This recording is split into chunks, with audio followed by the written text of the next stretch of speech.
Me respekt, zonja Balje, pyetja jame është shkurt edhe shqip. Çka mendoni me kushtin e reformën në arsim? Reforma në arsim nuk e di a keni përcjell, domethënë me ku çdo vit na kemi shumë problem me librat, me shtupjen e librave, me çmimin e librat, sepse na kemi numri më të vogël, edhe nëse është numri më të vogël është normal më shtren. Për shembull, na kemi një matematik, cili është 14 euro, në gjuha shqipe është 3 euro e gjysmë. Domethënë na nuk mundemi me plotsu këtë kusht, sepse çaq jemi qysh jemi.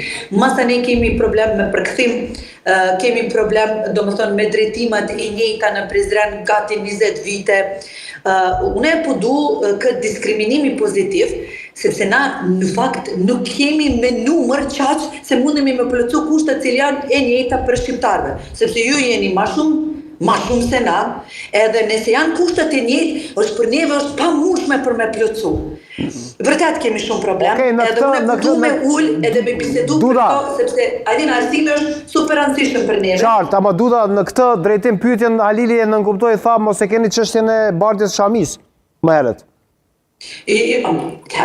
Mos e përzini tash, çdo janë kërkesa e bosnjakëve, edhe janë pyetja nacionale, edhe kërkesa për formimi e komunës nuk është kërkesa Duda Baljes, është kërkesa e komunitetit bosnjak, cili unë si deputetja veç kam përcjell në vendin ku duhet. E qartë. E kuptojmë. Blerim Gashi, pati? Më falë, ato që i tha zonja Duda, nuk janë reformë në arsim, ato janë para kushte normale.